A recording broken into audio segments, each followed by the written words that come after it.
देखिए नवोदय में आज हम लोग बचे हुए प्रश्नों को हल करेंगे।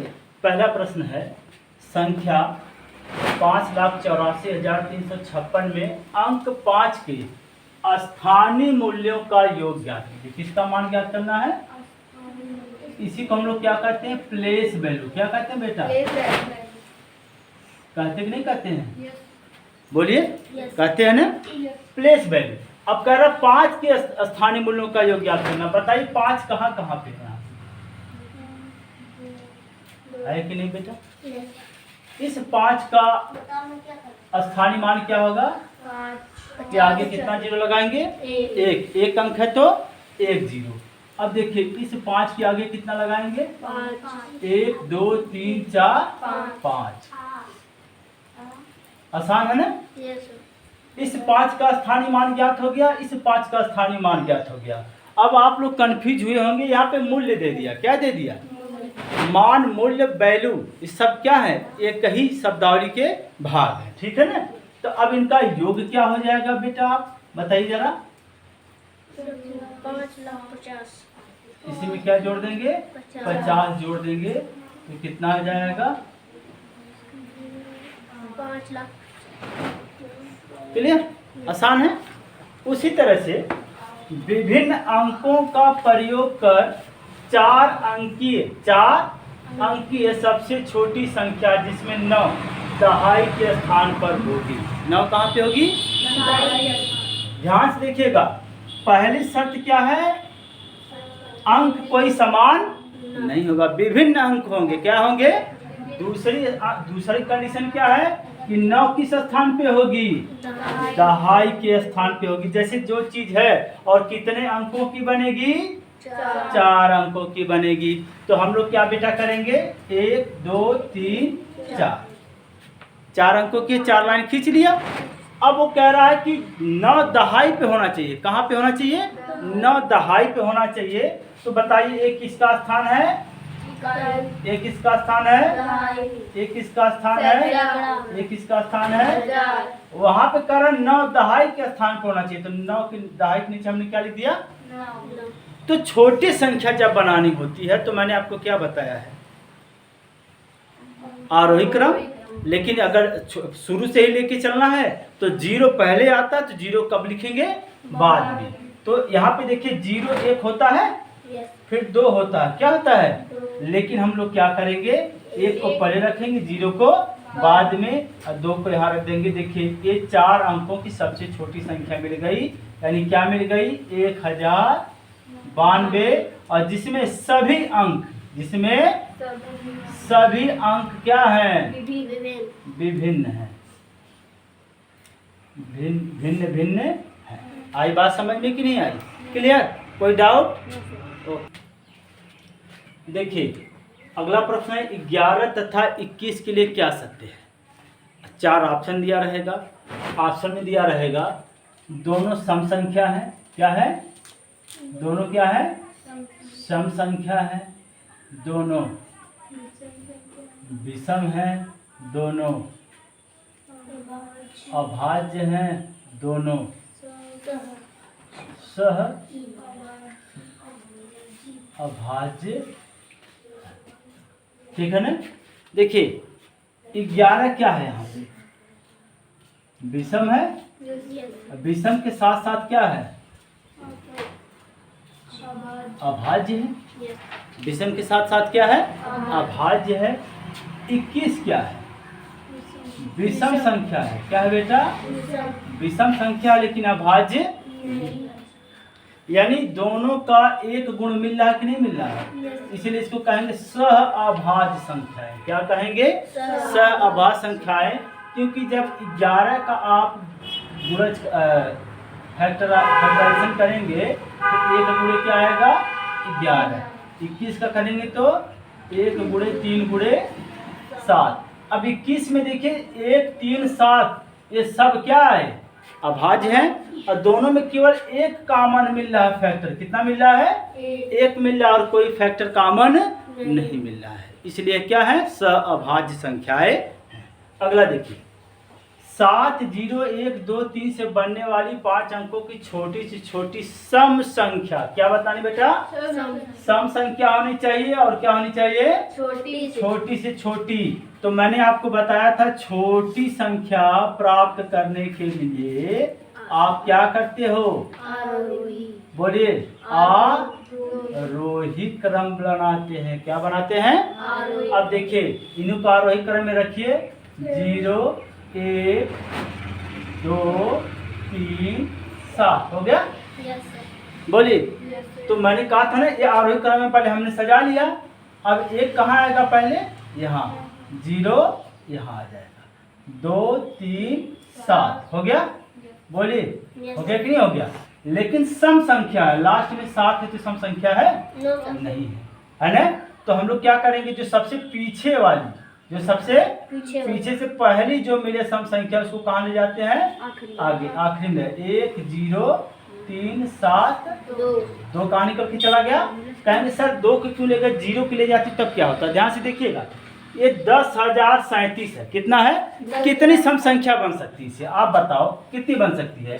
कहेंगे सर 10,237 है। इसके अगर सम संख्या बनानी रहे तो एक बनेगी 10,372। बोलिए, एक बनेगी 12,370। बनेगी कि नहीं बनेगी? बोलिए, यही दो सम है ना, और तो कोई सम अंक है नहीं, 0 2 ही मिल रहे हैं। तो बताइए ये छोटी है कि ये छोटी है? यही छोटी है ना? क्यों? क्योंकि दो, अगर मैं 0 को उठा के आंकड़े में रखता हूं तो 2 खिसक किधर आएगा? जैसे 2 खिसक के आएगा, 10,000 की वैल्यू दे रहा था, ये 12,000 की वैल्यू देना शुरू कर देगा। किसके देने शुरू कर देगा? 12 की वैल्यू देना शुरू कर देगा। इसलिए पीछे से जो पहले मिले उसी को क्या करते हैं? इधर ले जाते हैं। कब?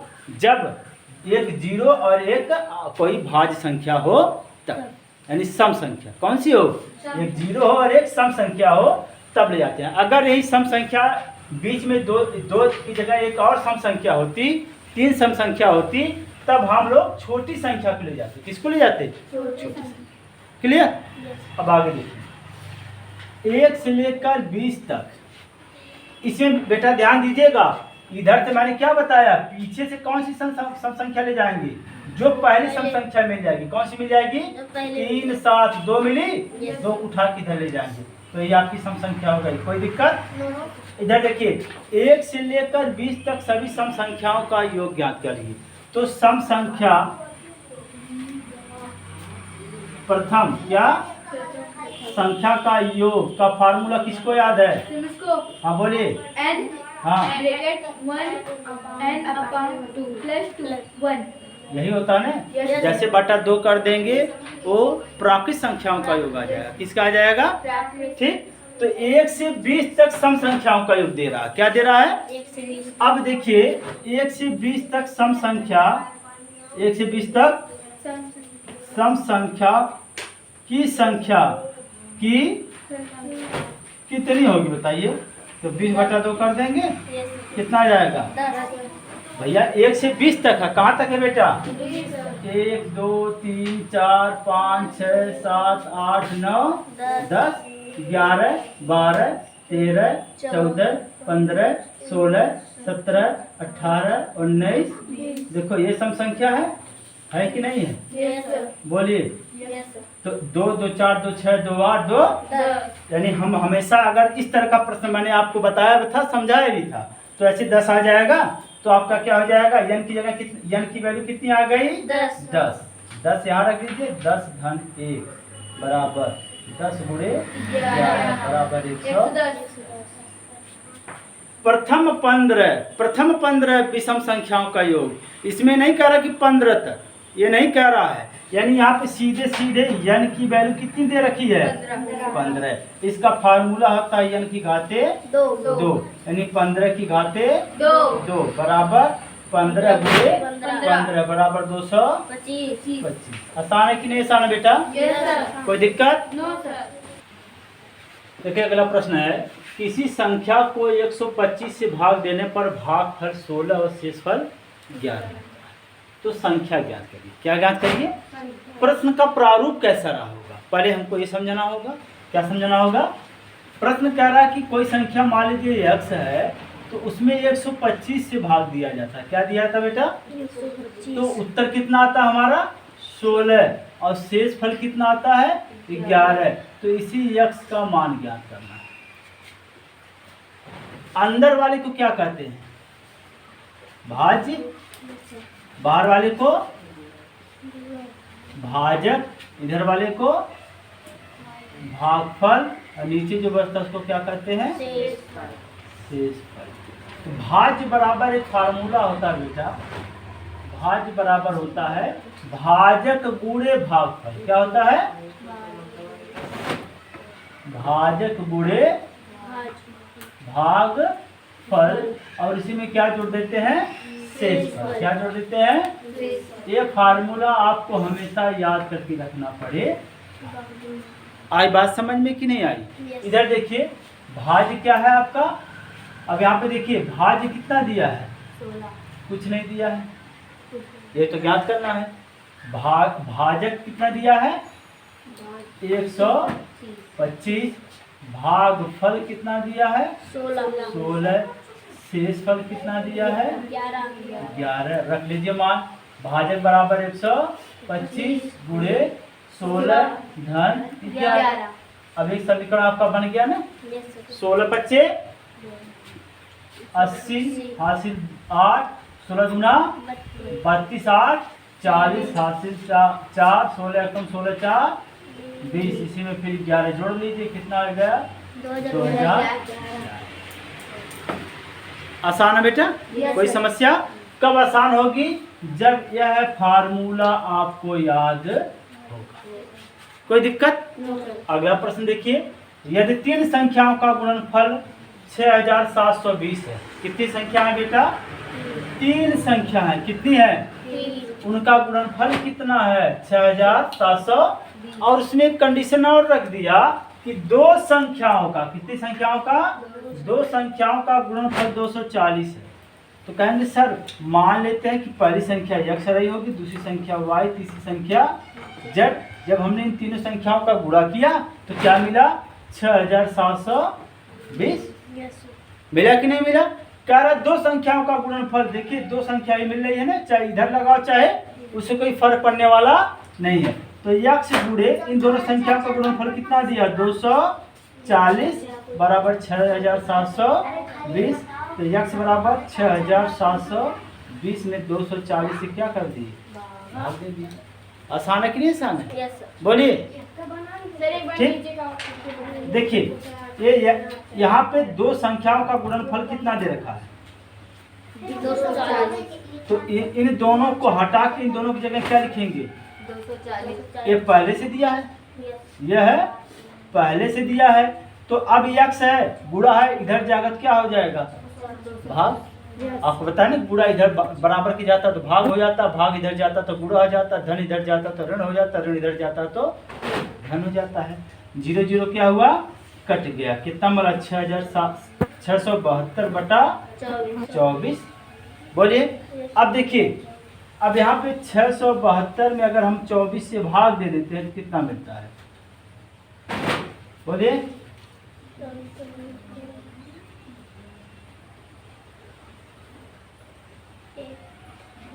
हो गया?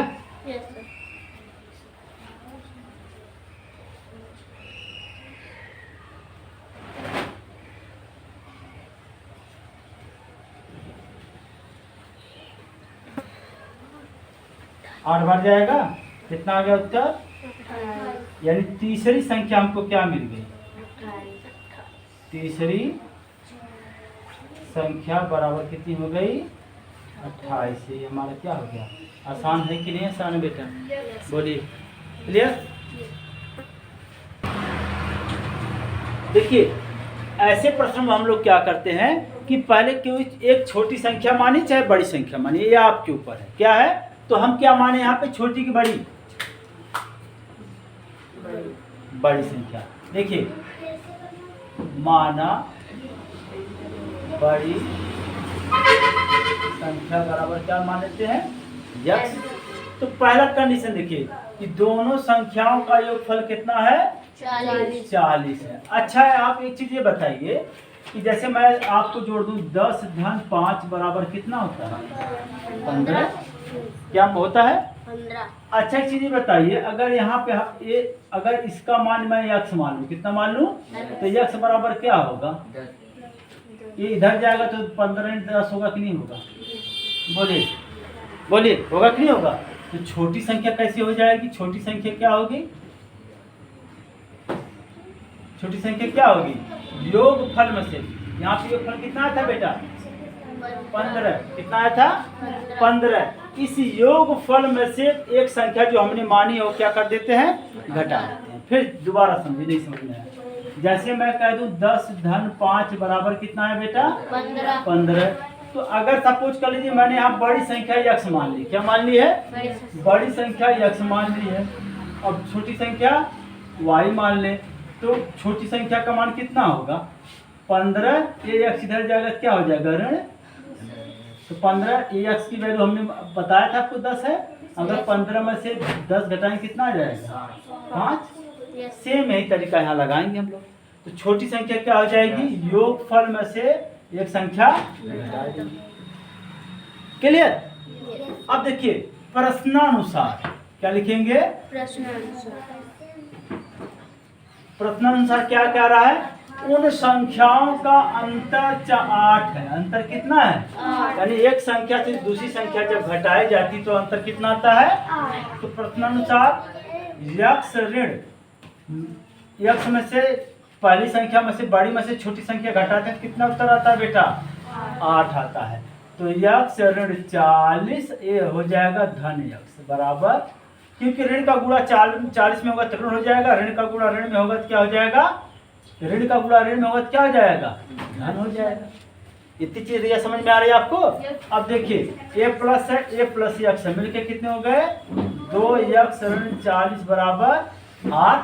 तो 2 यक्ष बराबर 8। ये 40 किधर जाएगा? इधर। तो कितना हो जाएगा? धन 40 हो गया। कितनी हो गया? बोलिए। अब देखिए 2 यक्ष बराबर 40 और 8 कितना हो जाएगा? 48। कितना हो गया बेटा? 48 हो गया। तो यक्ष बराबर क्या हो जाएगा? 48 बटा 2। 2 यहाँ पूरा है, इधर जाएगा, क्या हो जाएगा? भाग। 2 दूना 4, 2 चौको। यक्ष बराबर कितना आ गया? 24। यक्ष का मान कितना आ गया? यक्ष कौन संख्या? बड़ी संख्या है। छोटी संख्या कौन सी हो जाएगी? दूसरी संख्या मतलब कितना हो जाएगी? दूसरी संख्या बराबर कितनी हो जाएगी बेटा? 40 में से 24 घटा दीजिए। 10 में से 4 जा 6, 3 में से 2 जा 1, 16। यानी संख्या आपको क्या मिल गई बेटा? एक 24 और एक। आसान था कि नहीं आसान? बोलिए। उसी तरह से सेम प्रश्न वही है कि 2 बार हम लगाएंगे तो हमारे दिमाग में ये चीज बैठ जाएगी। 2 संख्याओं का योगफल कितना दिया है? 72 दिया है। तो यहाँ पे हम लोग क्या मानेंगे? माना बड़ी संख्या बराबर यक्ष। बड़ी संख्या बराबर छोटी संख्या कितनी हो जाएगी बेटा? बोलो जल्दी जल्दी। 72 ऋण यक्ष हो जाएगी कि नहीं हो जाएगी? अब देखिए प्रश्नानुसार क्या लिखेंगे बेटा? प्रश्नानुसार दोनों संख्याओं का अंतर कितना है बेटा? 28। बड़ी संख्या में से छोटी संख्या घटाएंगे तो कितना आएगा? हाँ, ये एक चीज आप लोग करना। लड़के क्या करते हैं? ब्रैकेट लगा के नहीं रखते हैं। ये देखो एक ही संख्या है। क्या बेटा? ये 2 अलग अलग संख्या नहीं है, एक ही संख्या को रिप्रेजेंट कर रहा है। इसलिए जब भी हम लगाएंगे तो देखिए यहाँ पे भी हम ब्रैकेट रख देंगे और यहाँ पे। क्लियर?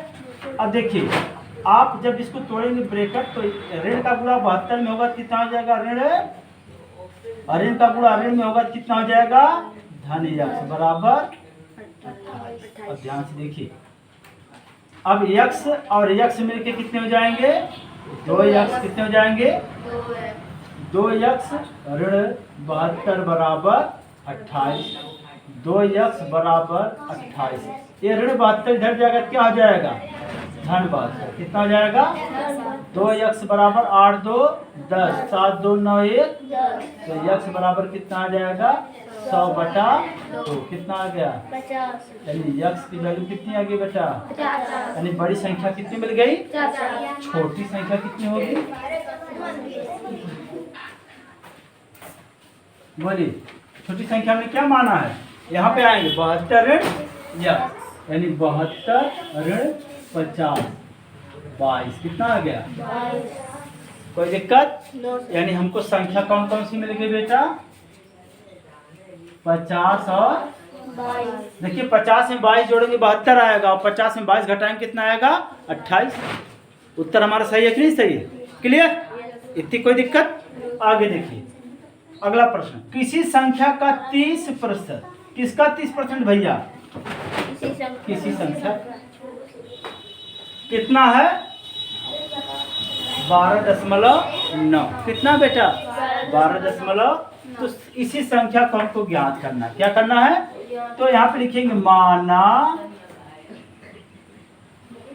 संख्या बराबर यक्स। संख्या बराबर क्या मान लिया? यक्स। समझ में आ रही बात आप लोगों को? प्रश्नानुसार किसका 30% है? संख्या का। तो संख्या हमने क्या माना है? यक्स का 30% बराबर कितना है? 12. हो गया कि नहीं हो गया? संख्या का 30% बराबर, वही तो लिख दिया मैंने यहाँ पे। बोलिए, अब इसको हल करना शुरू करें। यक्स का को क्या कहते हैं? 30% को क्या लेते हैं? 30/100 बराबर 12.9। अब ध्यान से देखिए, ये 100 किधर जाएगा? आगे। तो यक्स बराबर क्या हो जाएगा? 12.9 गुणे 100 बटा 30। क्या लिख देंगे? 30। देखिए ये 100 इधर जाएगा तो ऊपर चला जाएगा, और ये 30 कहाँ चला जाएगा? नीचे। ऊपर है तो नीचे, नीचे है तो क्लियर। अब देखिए यहाँ पे क्या हो जाएगा? 12 इसमें गुणा करेंगे 1290 बटे 30 कट गया। 3 चौको 3 तरीका, तो हमारा उत्तर कितना आ गया? 43। कितना आ गया बेटा? यानी हमारा संख्या बराबर कितनी आ गई? 43। ये हमारा क्या हो गया? क्लियर? कोई समस्या?